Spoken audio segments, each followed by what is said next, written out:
Do I start? Debola, are you still there? Yes, she suggested maybe, yeah, Yes, people are logging in now.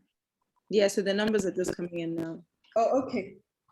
Okay. All right. So you tell me when I can start, right? Of course. All right.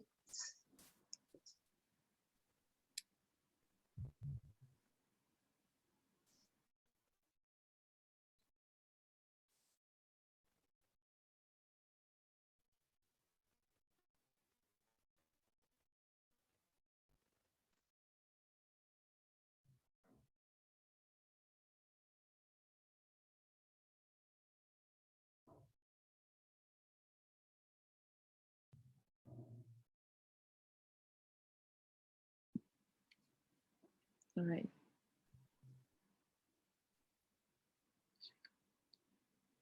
Good afternoon, everyone. Welcome to Woven Threads Fashion Business Series. This is our first fashion business series for this year. And this is our first session, which will be moderated by Nkwo. This panel is on waste management and secondhand clothing markets. So I'll hand over to Nkwo, who will introduce and moderate the session. Thank you. Hello, everyone. Thank you for joining us. So we're talking about waste in fashion, and I think we all know how incredibly wasteful the fashion industry is. But what many of us don't know is exactly what to do with the waste. It's really becoming a problem for the climate, for the environment, for everything. And there are a few designers and organizations now who are really into waste management, waste reduction. And we see waste as a resource. And sometimes it's also about just raising the awareness so that people can shift the way they think and learn how to be more intentional about waste disposal. So you change your habits and so just turn it into a more intentional activity. So all of these people who are big players and small players in the waste, in the effort to reduce fashion waste, I call these people waste warriors. And so today I have three of them, the generals in the waste warrior army, and I would like to introduce them. So before I do that, I hope we're going to have a really fun, interesting session about managing waste. And I hope that everybody takes something away from here, something that you didn't already know about waste. So first of all, I have Yayra Agbofah, right? Yayra Agbofah, who's based in Ghana. And he's the founder of Afro District and also The Revival. So it's basically a company that looks at textile waste, how to upcycle the global waste. So all the things that are being imported into Ghana, the secondhand clothing, he's very much invested in turning this waste into jobs, educating people, and using art as a way to raise the environmental issues and social issues associated with textile waste. So hi, Yayra.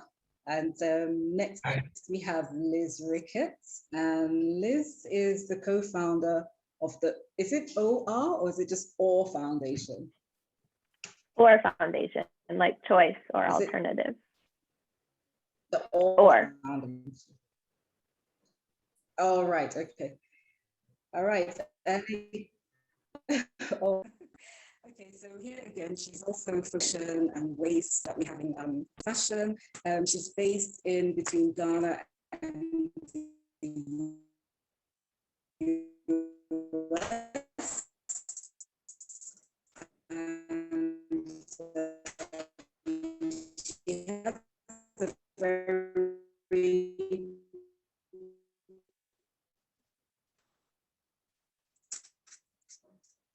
I like these quotes that you have about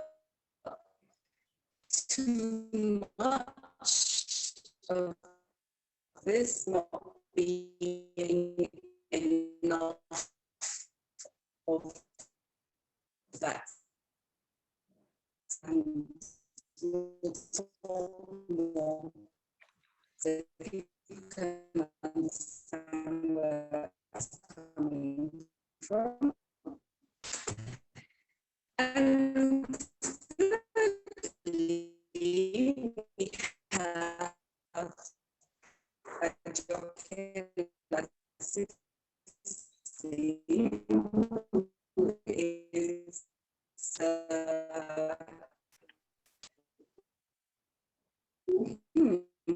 how do I describe her? She's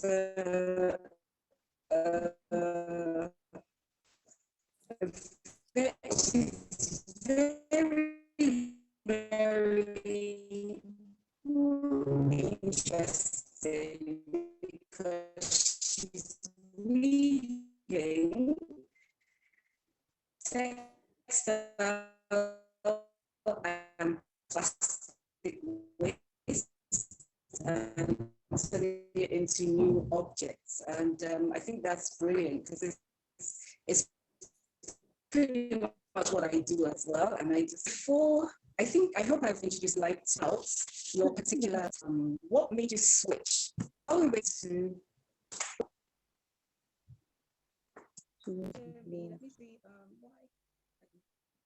So sorry. I think Nkwo's internet is having a bit of an issue. Sorry, I'm just gonna try and get her back. Sounds good. Thank you. So sorry. Okay, she's back. Hi, Nkwo.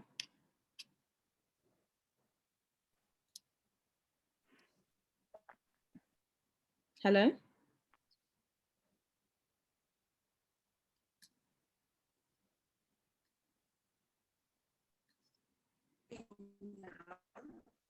Hi. Did you hear anything I said? Sorry, Nkwo, let me just stop your video for a second.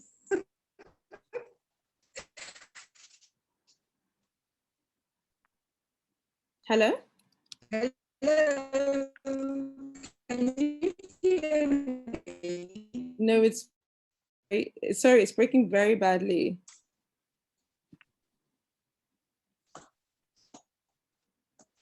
Would it help if we all turn off our videos? No, it's I think it's just on her end. So let me just sorry, just give me 1 second. Can you hear me? Can you hear me? We can hear you, but it's breaking up. It's really hard to make out what you're saying. Okay.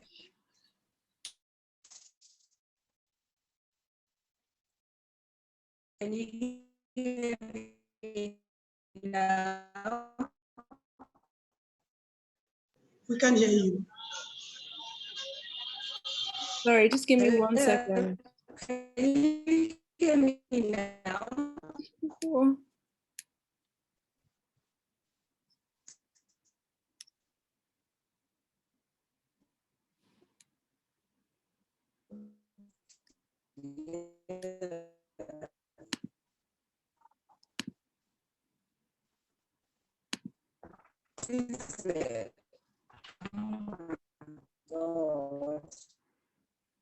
Okay, so sorry.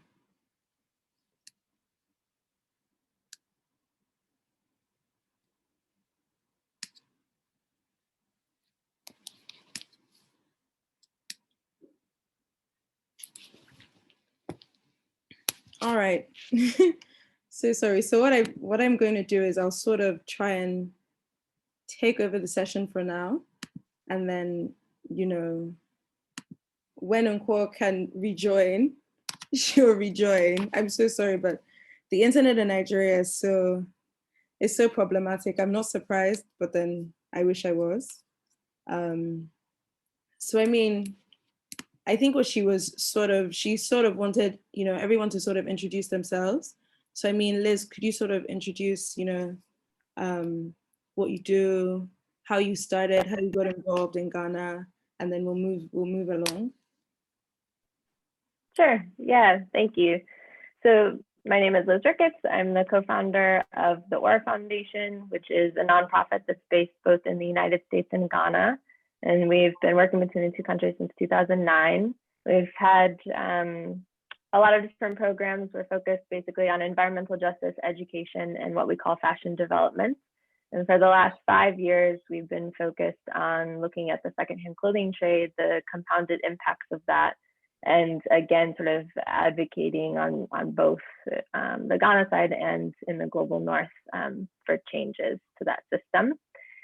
And my entry point into Ghana was essentially that I was working in the fashion industry in the United States, and I was working as a designer and as a stylist.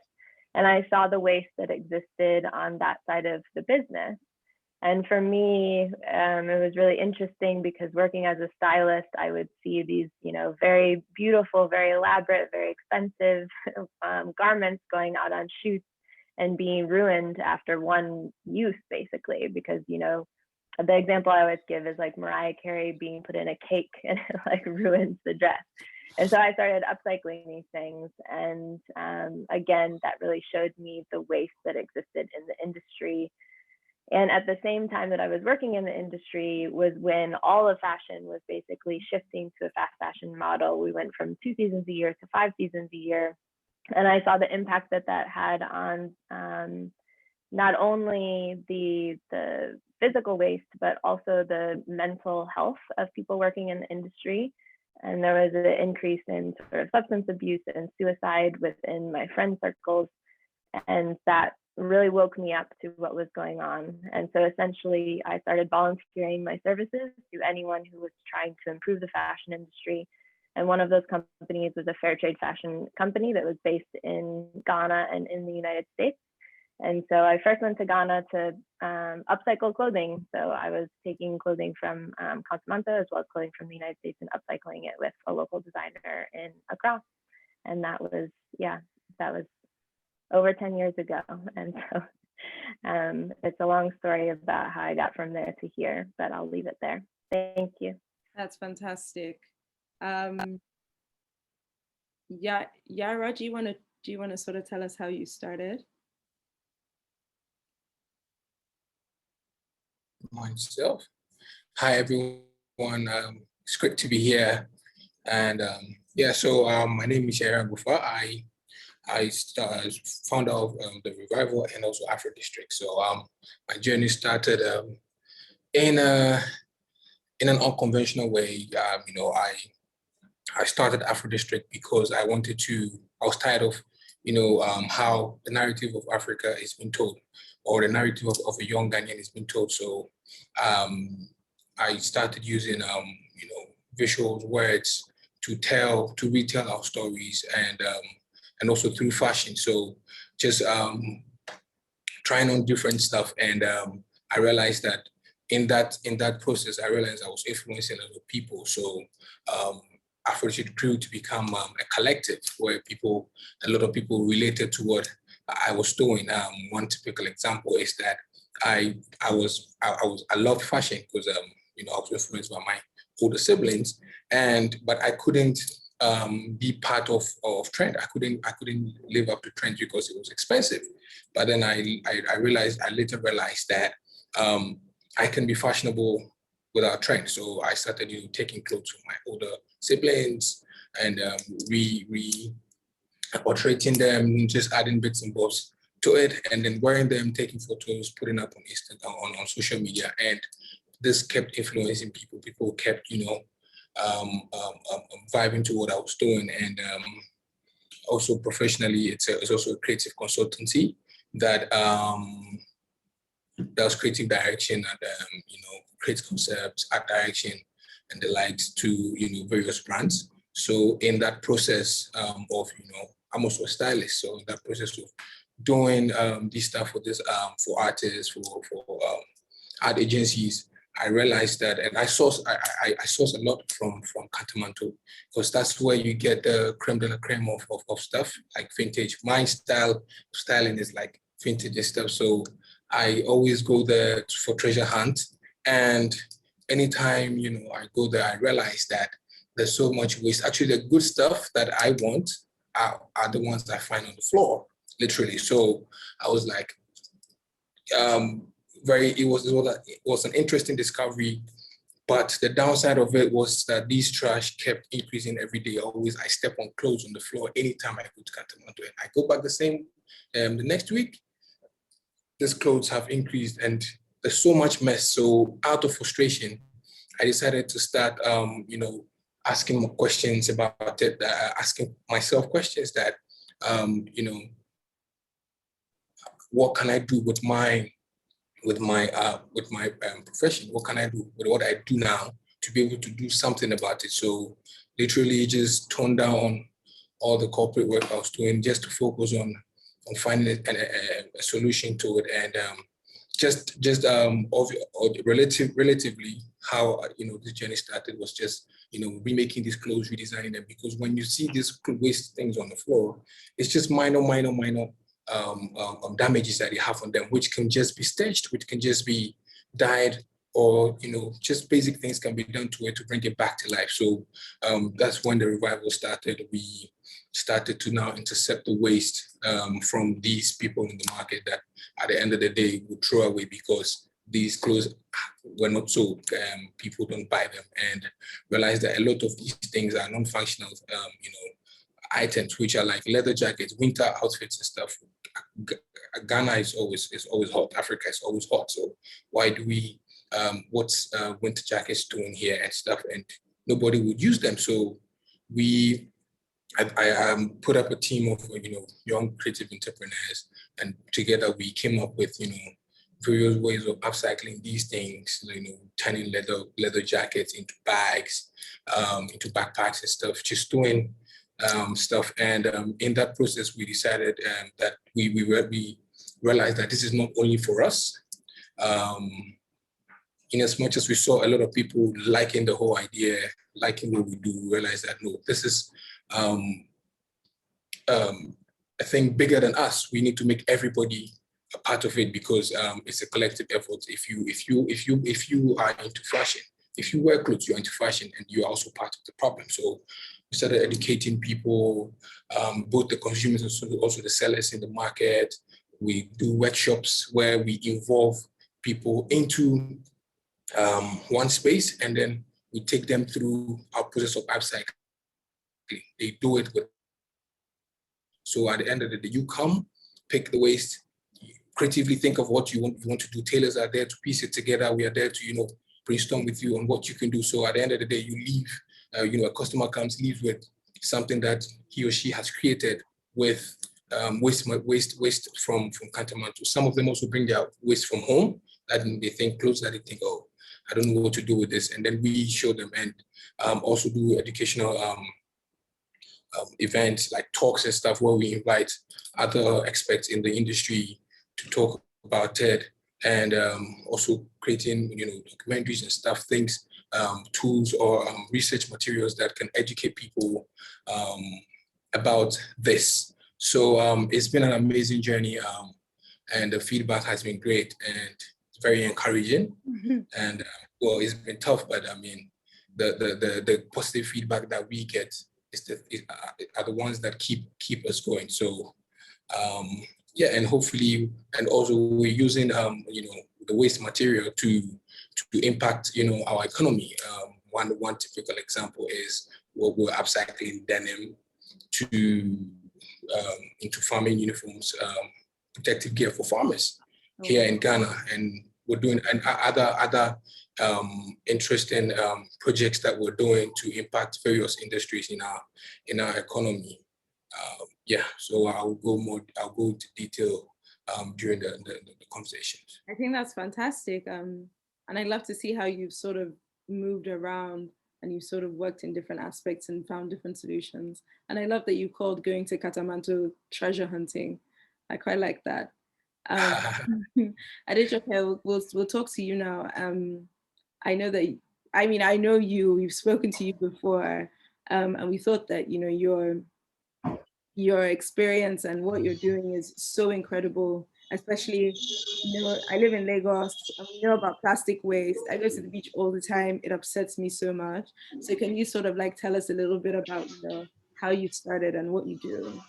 Okay, thank you so much. And thank you for having me here. Well, I would say my journey started from, I would say God planned it. And that was why I came into the family where I was born. Like, you know, my mom was Ashoke, so I was born into weaving. So I started weaving at age 9. So weaving has always been something that I like to do. But that time, you know, we see waste around us. I don't like to have waste around me, but the only thing that majority of us do, we like a clean environment, but we don't know where those wastes are ending up. We just pack them from where we are, like, okay, we want our environment to be clean. We just go and throw them somewhere, not caring where those wastes will end up. So that's what we do at that time. Sometimes we pour them in our drainage in front of us. We say that when it rains, the rain will carry the dirt away, the waste. Sometimes we burn them. So, and all these things, you know, like we're not creating a permanent solution for these things. At the same time, we cannot live with the waste we are generating. So all these things has been like a concern to me. But eventually, I do not have I do not know what to do with those waste at that time. I kept on, I went to school after my graduation. Then I started weaving Ashoke, so which is our own local fabric. So we started weaving it. Along the line, I was like, okay, by the time we look at the circular economy, we know that we need to make sure that we work with the 3 Ps, which is the people, planet, and profits. I need, okay, at that time, I was making profits. I was working with people, especially getting people to come and work with me, employing them, empowering young people and women with the skill of weaving. I was like, I'm not doing enough when it comes to the planet. How can we save our planet? What am I going to do? And I knew at that time that, okay, I can't start going and be learning new skills or something. And that's one of the things I always said, that just look within. There's something that you are very, very, very good at, you are passionate about, that you can use to make impact in your community. And myself, I know that one thing that I'm very, very good at is weaving.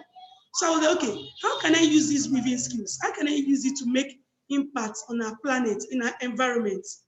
And that was how I started doing all this weaving with all these plastic waste. Initially, we started with all these normal nylons around us. But I was like, okay, there's all these nylons, some of them, some people reuse them, especially when it's clean. But when you look at the pure water sachets in Nigeria here, like literally in like every 1 minute, you can see hundreds of it on the floor, because it is not something that you can save.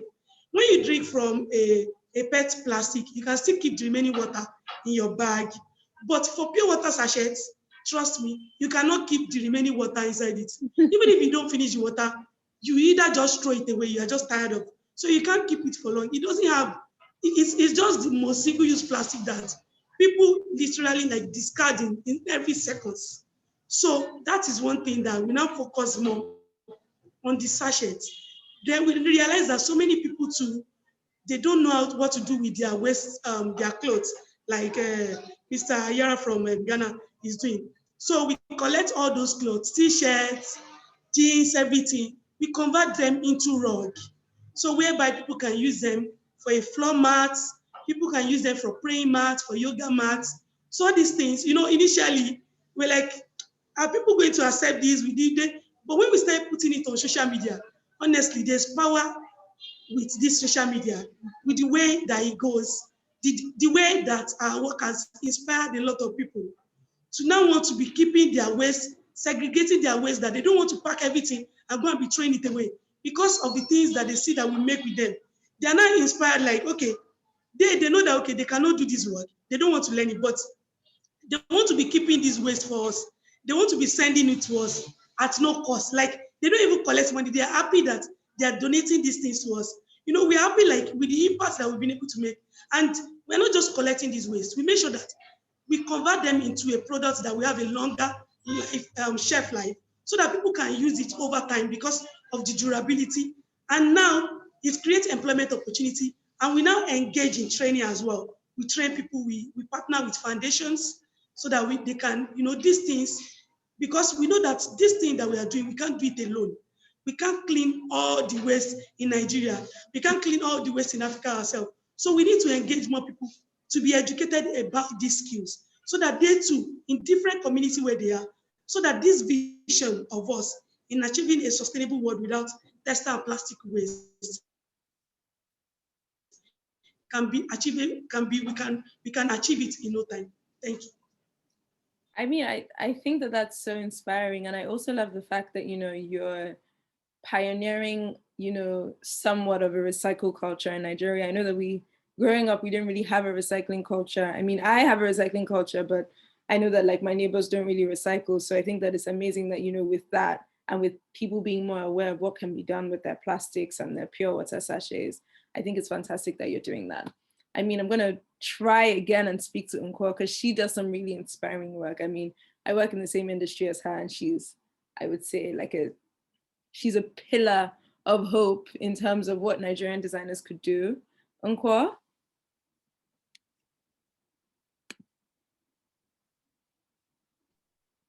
Hi, can you hear me now? Oh, welcome back. Do you want to try your video too? Okay. You turned me off, so you turn it back. Yeah. Sorry.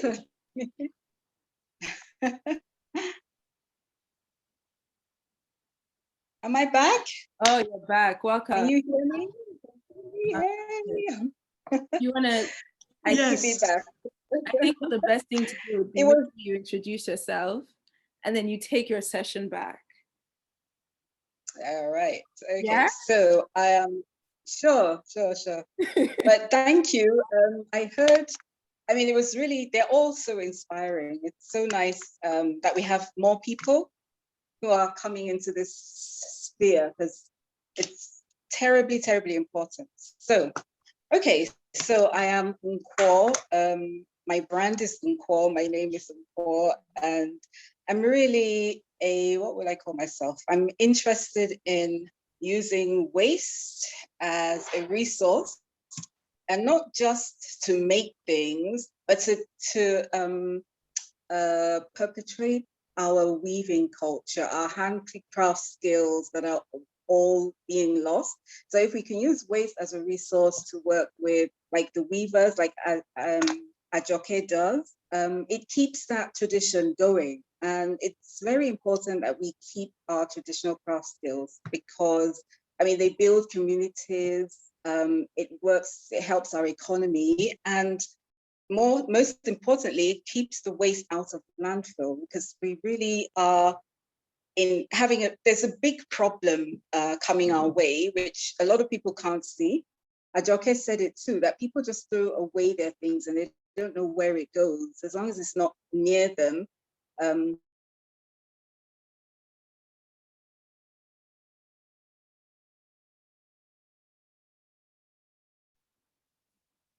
Hello?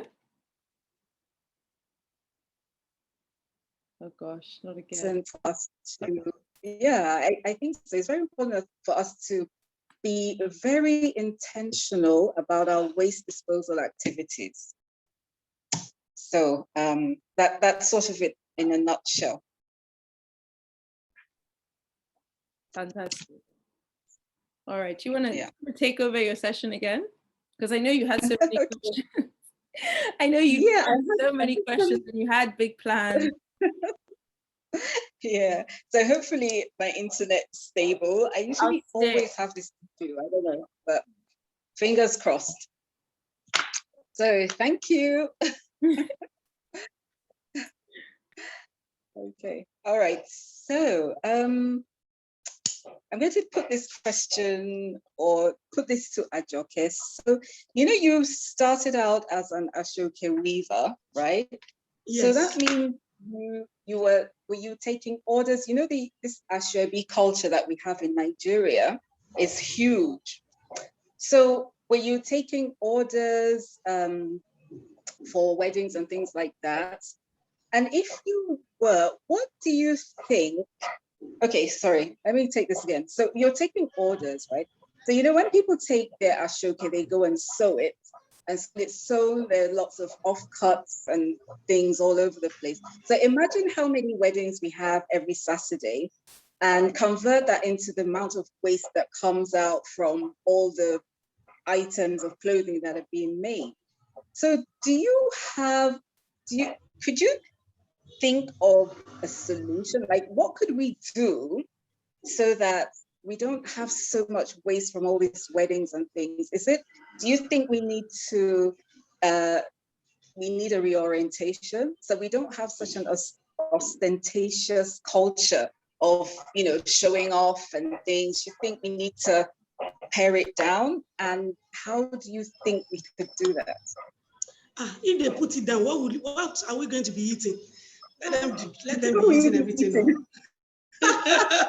Yeah, well, let them be using it.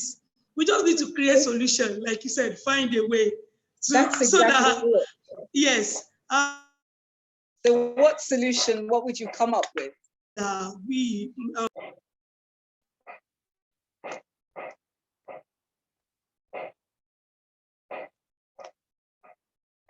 Gosh, you're frozen. Can you still hear me?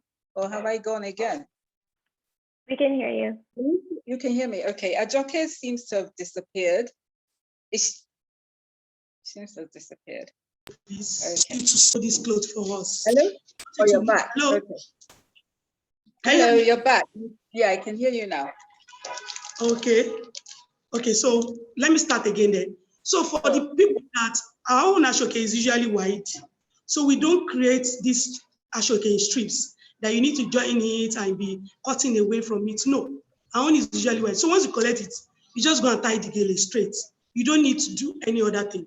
But for the sake of people that usually like join together, so people will be like, okay, we want to sew it for us. You know, over time, we've been looking at all these ways that, okay, what can we create? Because the kind of work that we put in weaving this thing, the effort that we put into it, you know, like letting those things go into waste alone, it pains me a lot. Like, no, this thing was not going into waste. So we now created something that, okay, we now started making key holders, earrings, and so many things from those pieces of clothes. And sometimes we even use some for artwork, so that those pieces will patch them together in the way that it will not just go into waste because of the work that we put into it. And the fact that we don't just want all these things to just end up somewhere and just, you know, now cause nuisance into our environment. So that's what we've been able to do so far. Although I know that some people too can think of other ways, but so far we make accessories with them. That's what we do. All right, great. I was just wondering whether you had a solution to all the ashebi waste and what we could possibly do with it rather than throw it away. But that's really great. So now over to Yayra.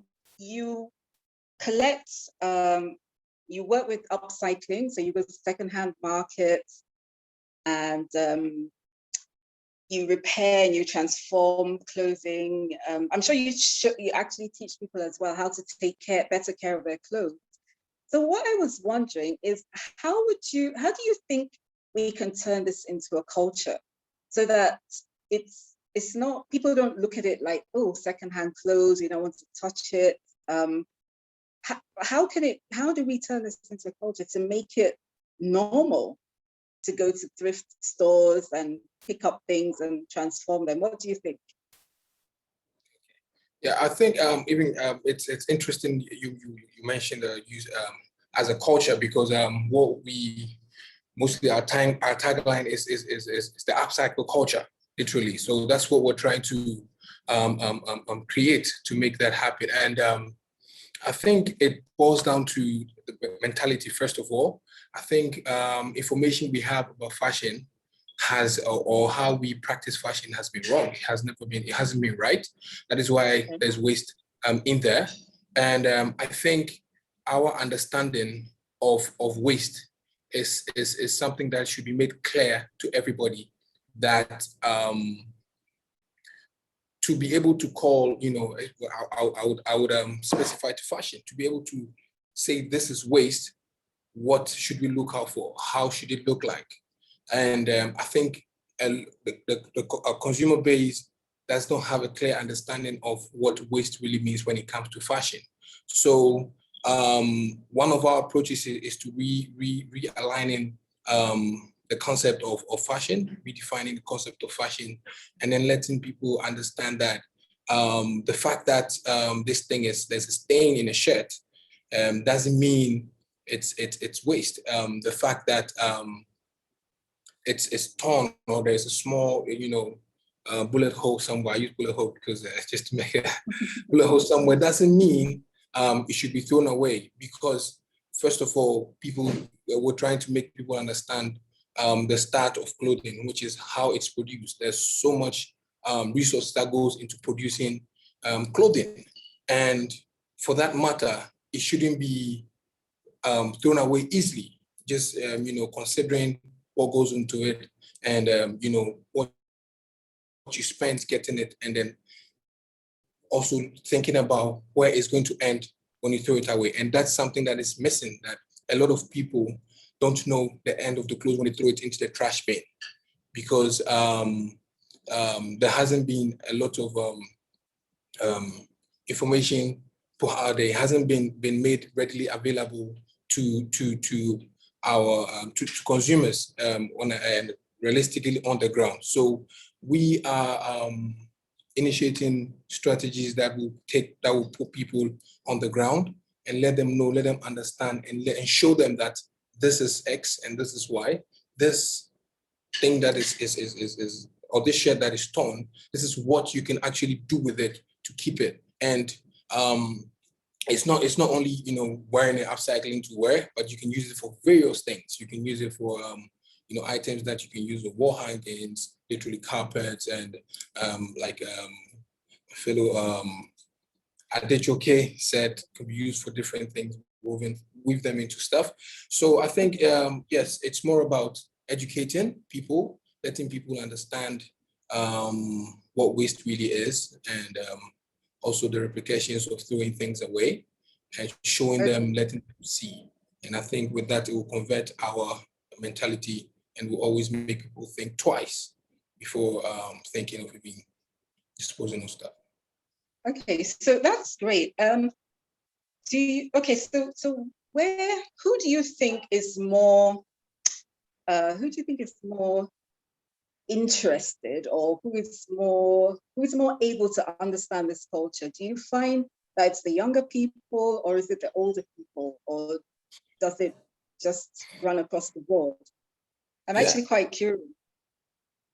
I think in an ideal world, I mean, my hope and prayer is to have everybody. So far as you wear clothes, you wear clothes, definitely you should understand and you should be interested in it. But I think it's the millennials, it's the middle class to the low class, the youth, that are more tagging onto it because of our approach behind it, which is creativity, which is style, and it's a way, or this group of people we are trying to churn into influences to influence people in their homes, because a typical example that we had based on experience is from our workshops that we do, inviting everybody. We have feedback from people that say, oh, when I went to him, I did this and my dad saw it, he was happy, so he actually gave me his old clothes, and then I did it this way. So it's just pushing out the information, educating people so they take it to their homes to educate the older generation. So literally using the youth as influencers to make this to increase the reach. And one thing that I forgot to add in my initial question was also information is very key. And I think information that are being put in clothes. One thing that I'm really researching on is the care label of clothes, that I think there should be much more information put on the care label. All right, other than what's on can I stop you there? Because that's sort of like a whole different, Okay. there's a question coming about that. So let's just hold that for later. But thank you. Right. I think that's really important that the younger ones, are now teaching the older ones how to be more sustainable in their waste disposal and what they do with their clothes and all of that. That's fantastic. So now I have a question for Liz. So you have you sort of talk about how we have too much clothing and there's not enough justice, and how somewhere like Africa we bear the brunt of the throwaway societies of the global north, because we send everything over here, sometimes disguising it as charity, but really it's not charity. And you feel, yes, I was reading up about you, and you were talking about how this is exploitation and it's an injustice which is perpetrated in this vicious debt cycle.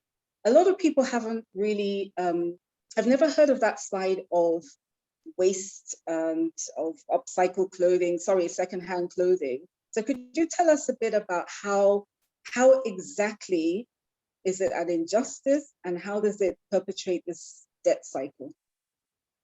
Thank you. Thank you for the question.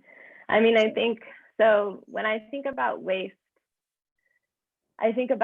making visible two things. So waste makes visible our separation from nature. We're the only species to create waste, and by waste I mean poison, to create byproducts that are poisonous to the environment that we rely on. And then waste is also a product of our disposability culture. And disposability culture is only possible because we treat other people as if they are disposable.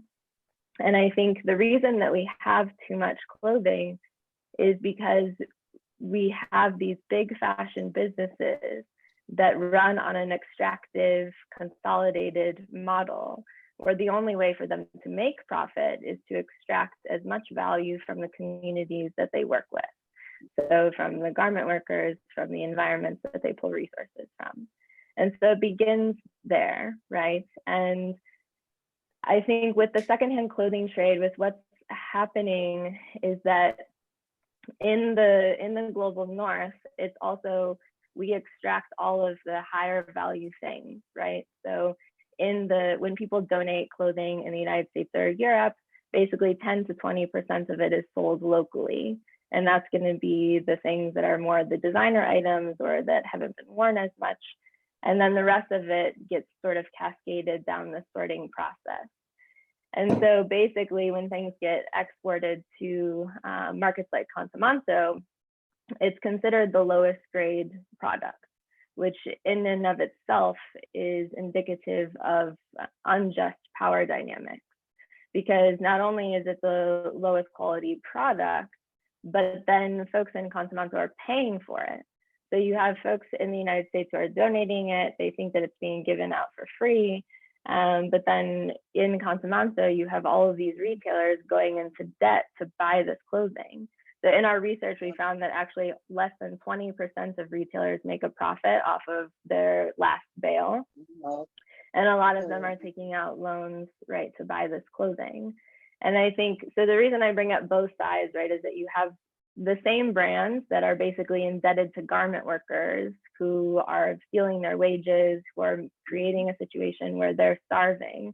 Those are the same brands that end up, in Consumanto, where retailers are going into debt to buy this waste that is very intentional, right? Like these business models of the big fashion companies, again, they're invested in disposability, right? They want to teach consumers to keep buying more. And there's a psychological component to that. And so for us,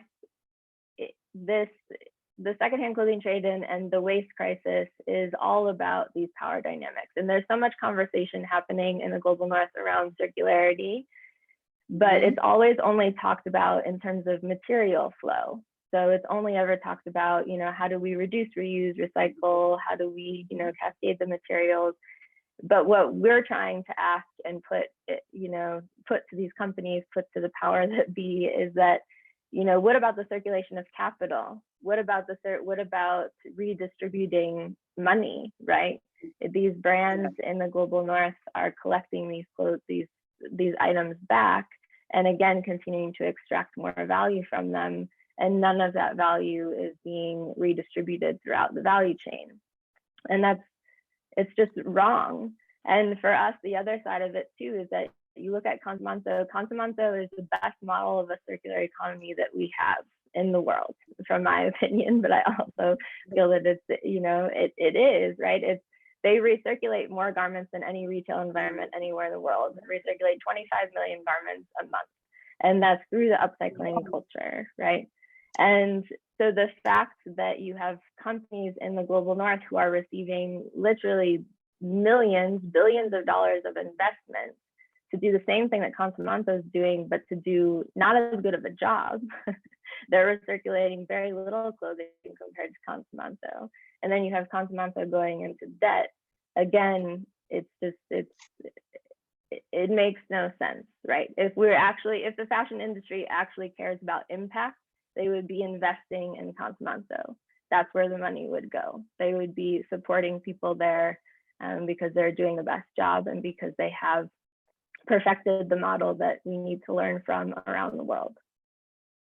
Wow, that's really interesting, because it was sort of leading me up to this other question, which is, we have a lot of, we're sort of talking about how harmful it is that all this donated clothes, good, bad, and ugly, are all sent to Africa.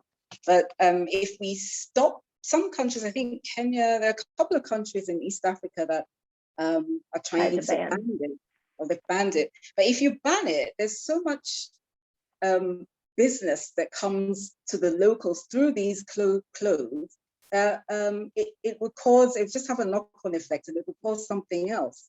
So what do you think, what can we do, really? Do we just have to, since it's here, we have to use it? Because, if we don't use it, what's the alternative? We burn it? It doesn't work. I agree. Yeah. So it's like, how do we even, I don't know. It's all really, it's so complicated, and we don't advocate for a ban. And also for us as an organization, something that is really interesting around this conversation is that, again, we've been running this project, doing this work with Consumanto for 5 years, and not once. So in those 5 years, every time I give a presentation, people ask me, why doesn't Ghana just ban imports of secondhand clothing? But not once has anyone asked me, why doesn't the United States ban exports of secondhand clothing? Exactly. And the problem is in the United States, the problem is not in Ghana, right? And so for us, the fact that that's never the conversation speaks to, again, the larger issue of these power dynamics and these misconceptions that people have.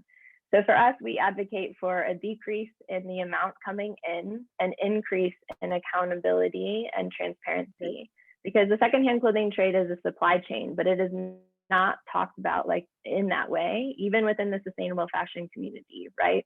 We don't ask questions about how much the clothing costs, where it's coming from, what the power dynamics is, who can profit and why. We need to be asking those questions. And one of the things that we're working on is bringing more transparency, demanding more transparency of the exporters and the people who are involved on that side of the business. But for us, we're seeking reparations. That is our ultimate goal, ecological reparations, so that that money can be used to fuel circular economy development in Ghana specifically. Because we're looking at that through policy mechanisms, and then also just through advocacy and through investment structures. Because to us, that's what needs to happen, right? Because just as you said, there's Consumanto's 30,000 jobs. There aren't 30,000 other jobs for people to go into, so you can't just ban it. But also, Ghana doesn't need the global north clothing to have a circular economy, right? So it doesn't matter if it gets banned or if it doesn't. What matters is that there's investment and that people are no longer going into debt, and that the work that they've been doing is respected and that they, get the support that they're owed. So that's what we're working on.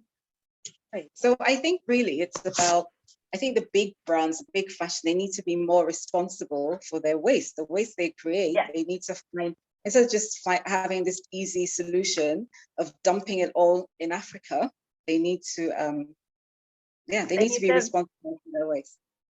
Yeah, they need to be held accountable. And that's what's ridiculous, is that you have these policies in the global north, or the EPR policies, extended producer responsibility policies, that are being formed that are not global in perspective.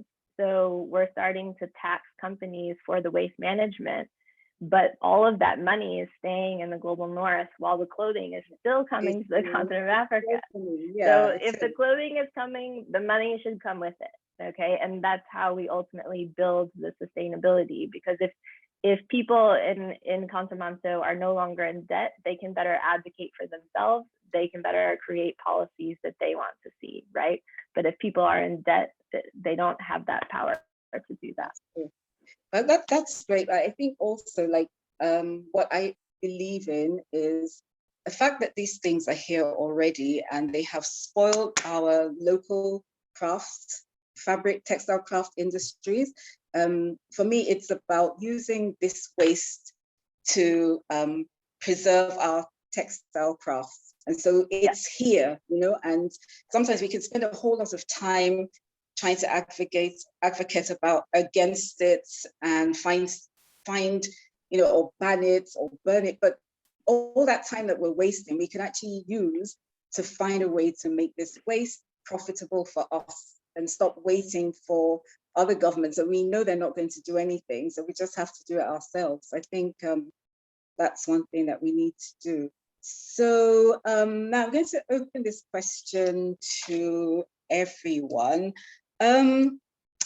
What do you think, I mean, at the moment, man-made materials outnumber every single thing on the planet. Like, it's the planet is heaving, it's really heavy with all these things that we've made. What do you think, or is it even possible that there's a lasting solution to this? Where do we start? What can we start to do?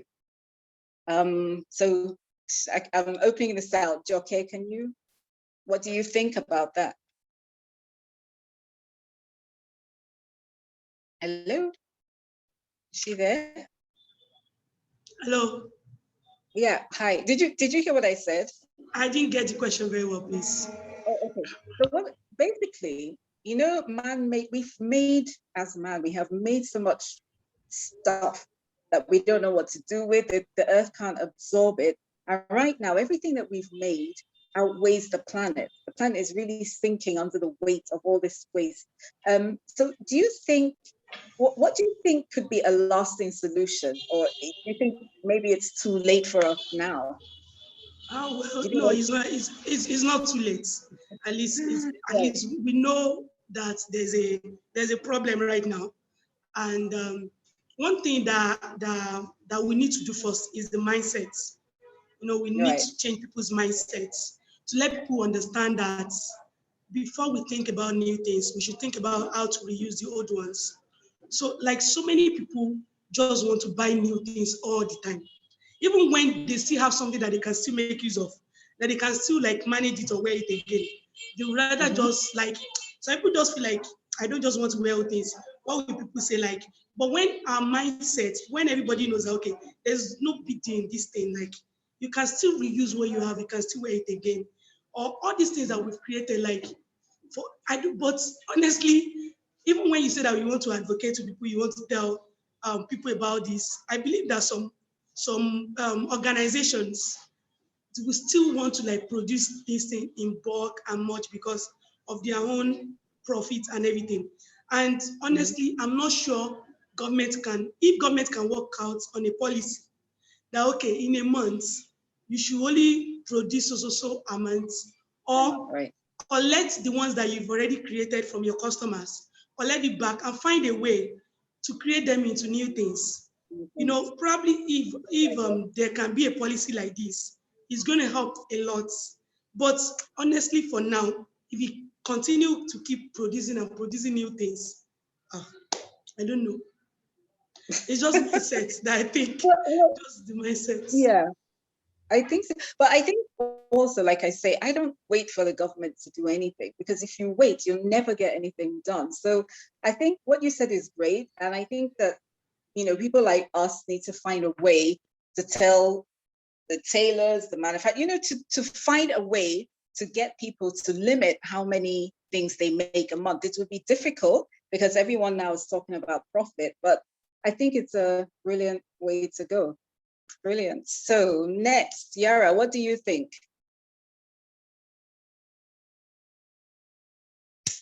I agree with Adejoke. I think it has to do with the mindset, first of all. And then the other thing is for us to take responsibility, realize the fact that our relationship with, nature has been a really, really bad one. It's been unfair. There's that injustice, environmental injustice there. So that should be the wake-up call for us. And then whilst, there's so much information there about the problem, we need to take action from both sides. And when I say action, the action starts from the individual. It starts from me, it starts from you. And together, we can actually fight this.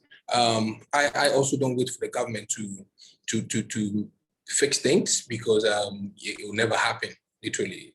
So just for us taking, things into our own hands and trying to do something about it. I mean, it's not too late, and no effort is less. Like, I mean, literally, if you're doing something small in your own space, it adds up to the other people doing stuff, and together we can achieve this big aim. So I mean, there's a big problem that that we are fighting, and I think together, if everybody put in their effort, and also understanding to what extent, because trust me, we will lose the planet if we don't change. That is what people should understand. If we don't change our habits and take up, the responsibility to be responsible,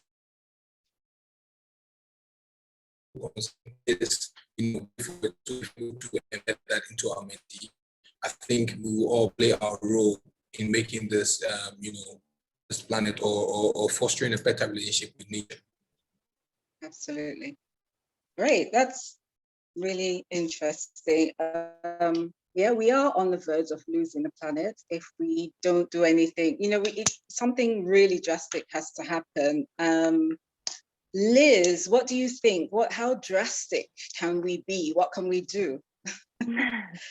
I mean, I agree with all the points raised, and I think too, people need to understand that it's not the planet that's going to die, it's us as a species, right? And I think there's still that disconnect when we talk about environmental issues sometimes. And I agree in terms that we need to all be satellites. We need to do what we can do where we are. And I think we also just really need to think about on a material level. One of the things that we're working on is a recycling lab, a cooperative recycling lab in Accra.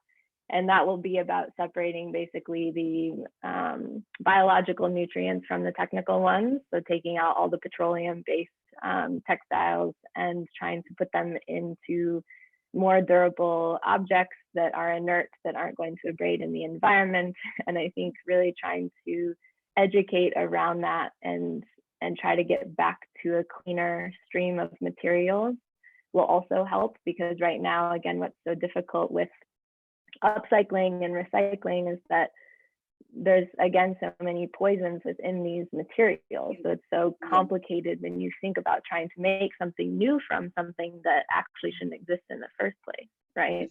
And that's, yeah. And I hear everyone on the government not doing anything, but I do think, I think that the issue is too big not to demand, systemic policy change, because these companies are continuing to pump out an infinite amount of clothing. And we saw from the pandemic that even even a global pandemic will not stop them, right? I mean, even in this last year, they produced more clothing, they grew their profits, they did whatever they had to do. And and for us, again, I view waste as evidence of what we need to heal from. I think that we are all not only separated from nature, but very separated from our spiritual connection to one another. And we are brought up to compete with one another instead of to work together. We're brought up, taught to extract things from one another instead of to cooperate. And that's all part of it to me, right? I think waste is just a byproduct, a visible byproduct of a larger sickness that we need to tackle. Yeah, well, yeah, that's true. I mean, on the point you made about not waiting for the government has to have some responsibility, but I do feel that, if we keep waiting, the problem gets worse. So if everybody does what they can in their little circles, you impart this knowledge to whoever's in your circle and they take it to their circle. Eventually all these circles will join up and there'll be this whole big movement working towards finding solutions to all these problems. It is big, and we just have to keep on going. We have to find a way. And there was another point I was going to make. What's this? Oh yes, so somebody was asking, how sustainable is sustainable fabric? So when you use Adejoke, like what you do, like when you use waste textiles and plastic to make new things, how durable is it really? All right, thank you.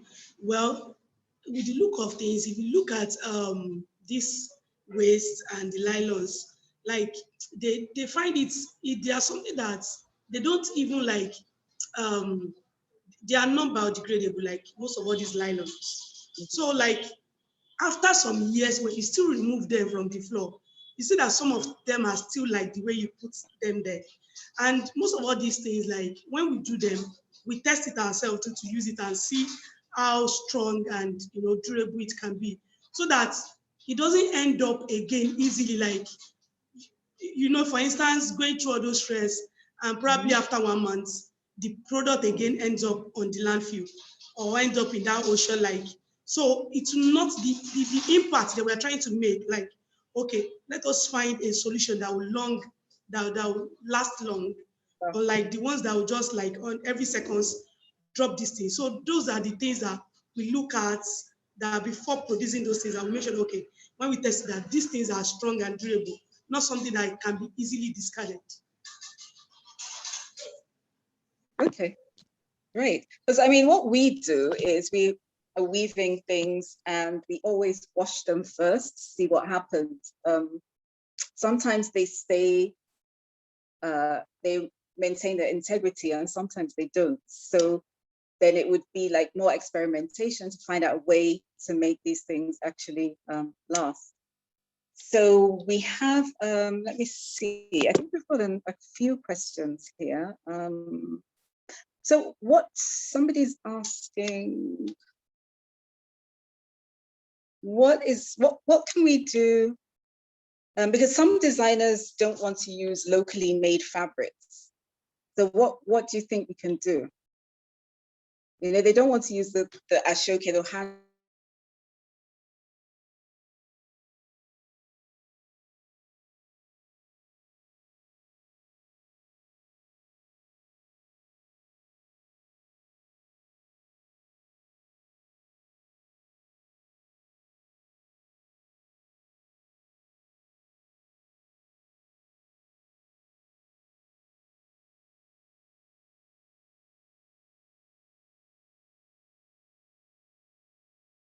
That it fosters, like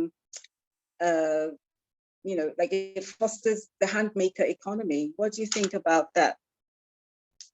Okay, can I go on? Yeah. One thing that I feel that we can do is that is, number one, you can't force people to use something. You can't force it on them. One thing that we did at Planet 3R when we started was that we conducted a customer discovery, customer survey. So we were able to like understand what they want from the feedback that we got. We called 20 potential customers. Okay. So from these, we told them what we did do as Planet 3R, the conversion, we showed them some samples of the work that we've been able to do. And one thing that we're able to understand is that they want something that is attractive, they want something colorful, Yeah. they want something that would not look as if that is made from waste. Right. Now when you see it, like, so, you know, by the time we understand people, like, what is it that they want, that they are looking at, that why they are not buying our own handmade here, or the sustainable ones, or the ones that we make from waste. Why do they want those ones from abroad or something? What is it that they want from them? Once we can understand them, we can now use that method, or creatively, like we can create we can use an innovative way of creating something that will be similar to what they want, what they are seeing in those ones that they are importing. So that when they now like our product, like when they now see our own, they'll be like, wow, what are they even looking for?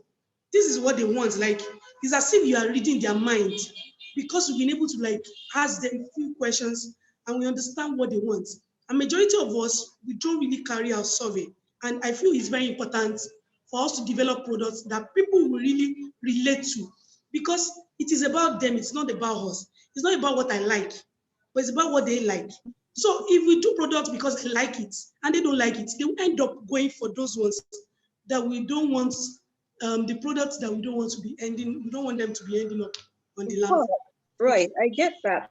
But don't you think it's really time to be to change the mindset of the consumers? And so the consumers have to take what is there, not what they want, but what's available. Do you know what I mean? Because if you keep on pandering to everything the consumer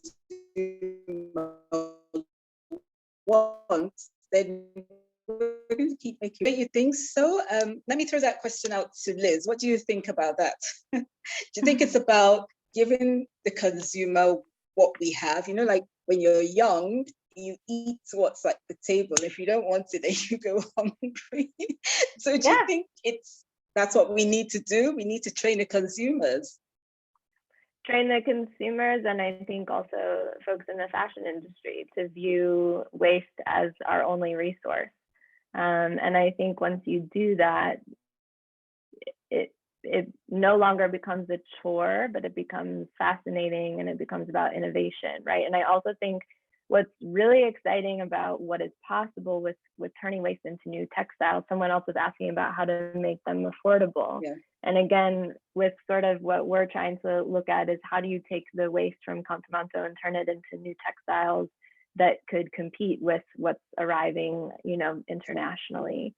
And I think that will make it more feasible. But also what's happening with turning waste into textiles is that we're not just talking about turning fiber into more fiber, right? We're talking about how you take agriculture waste and turn that into textiles, anything that's cellulosic, right? And I think what's cool about that is that it can become, each region, each country could have a very specific characteristic to their textiles because you're taking byproducts that are dominant in those regions, right? And turning them into these unique fabrics that have, again, like their own unique supply chain.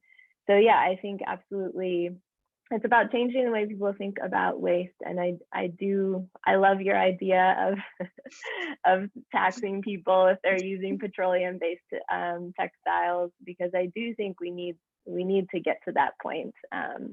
I would suggest that we tax, you know, the big companies in the global north first before, you know, designers in West Africa. Exactly. I would love to see us tax them in a big way for all of that, because that's, again, they've caused most of this damage. And the fact that I mean, they're engaging in criminal behavior, and the fact that we can't talk about it that way is the problem, right? Yeah. That's right. So that's quite interesting, actually. And so, Yayra, I have to give you a last question. What do you think? I mean, in Africa, we generally don't have structured waste disposal systems. So, we wait for the governments to do, but they really don't. And people just throw their waste out just anywhere. And outside my house, there's a place that they just dump stuff. And every so often you get this horrible toxic smoke coming out. And no matter how much you talk to them and tell them not to do this, there are ways you can dispose of it, and they're really not interested. So Yayra, who do you think should be responsible for this now? Should it be the households? Should it be the government? Do they need to enforce more? What do you think we can actually do about this just indiscriminate burning and throwing of waste around the whole place? What do you think we can do? I think it's a collective effort. It's a collective approach that we need to take to this, which is everybody does their responsibility, everybody taking responsibility and doing something about it. So from the household, the individual, the household, understanding and seeing seeing the repercussions of throwing things away, which obviously should stop you from not throwing things away. Also, educational materials that would be made readily available on various platforms to educate people. Also, on the government side, is to put structures in place to actually make things better. So if it's creating a recycle hub that literally will compel individuals that, okay, this is segregate your waste, we'll come for it and take it to this recycling space, or this space where we put together creative people, designers, to actually make something out of the waste. That is something that the government could literally employ. Because one thing that we are doing is we are turning some of the waste, which majority of them is denim waste, into farming uniforms. Now, these farming uniforms are like protective gear for pineapple farmers, and since farming is a generational occupation, and it's actually behind it's a backbone of humanity. Without food, you and I would live. But I mean, there are so many challenges there that this waste can literally solve, literally, and these are the spaces, or these are the things that us individuals and then the government should be looking forward to impacting with the waste that we have here.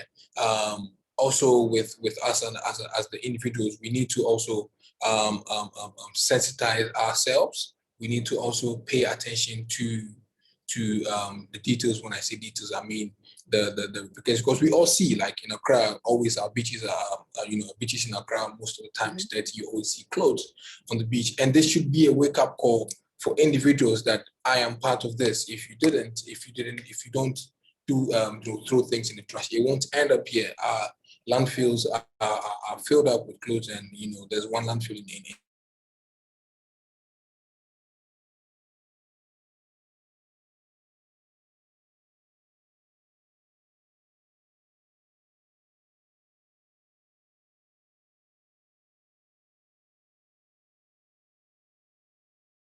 efforts from both the government and the individual side to actually, come together to make to find a very sustainable solution to this.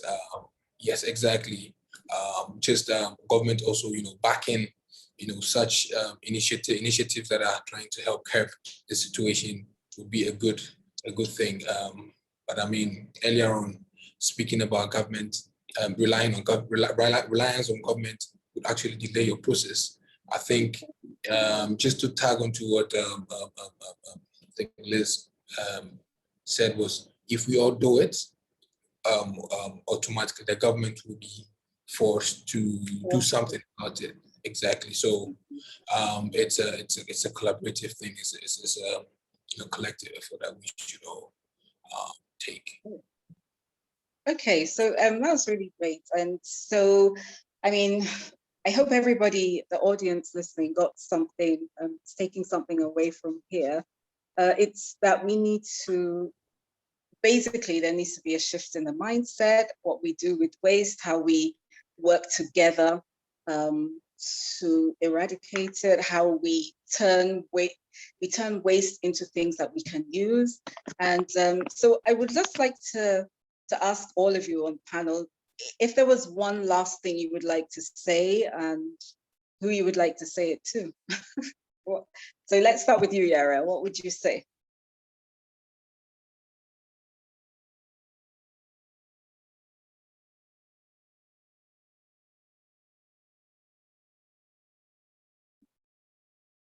I can't hear you.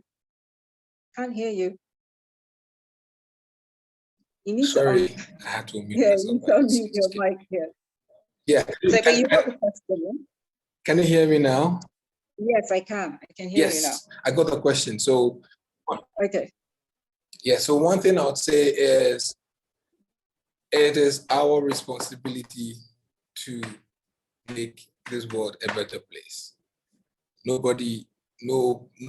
There is nobody in any other planet. We don't have any other planet anywhere. If we mess this place up, we mess ourselves up. So let's all take responsibility and think about, before you throw something away, you think about. He's gone. Oh no. Oh, he's gone. That's Oh dear. Okay, Liz, the same question to you. What's one more thing you'd like to say? Is he back? Back, Yeah. sorry. Are you back? Yes. Okay, all right. So yeah, just round up. Just I don't know why I went off, but I think it's our responsibility. Let's just all take responsibility and be a good keepers, be good inhabitants, because we are not the only ones on this planet. There are other species, and we need to be fair to each other in here, not let our actions victimize other species and also victimize the planet. Let's be good citizens and do the right thing. Great, fantastic. So over to you, Liz. What's your last thing you would like to say? I love everything that was just said. I think for me, the last thing I would want to say is just that communities like Contamanto have the answers and they deserve to be uplifted. And we need to demand change, from the people who are causing most of the problem. And I really believe that there's an opportunity for ecological reparations within this issue. And yeah, I hope we can all come together to make that happen. Great, thank you. So last, Adejoke, what's your one last thing you'd like to say? I just want to encourage each and everyone in this Nigeria, Africa, and the whole world at large. Like Mr. Yayra and Liz already said, that we should take responsibility. But one major thing is that let us all show up out there. Don't let us just keep talking about it, but we should act it in our action. Yes. We should make sure that we show up and do the work. It's not going to do itself. We need to do it ourselves. We need that change that we want to see. We are the ones that can do it. We can't wait for someone to come and do it for us. So by the time we take action and do it ourselves, we start seeing what we want to really see, that change that we want to see in our planet. Thank you. Thank you. Wow, that was just wonderful. I'm excited because I think that there is so much interesting knowledge and things that we have given to everyone watching. And I really do hope everybody else is inspired. And yeah, take responsibility. Don't wait for anyone else to do it. If you don't do it, who will? And I think on that note, it's a good time to end. So thank you everyone for tuning in and hope to see you again next series. All right, bye. Thank you. Thank you, bye. Bye. Bye. Bye.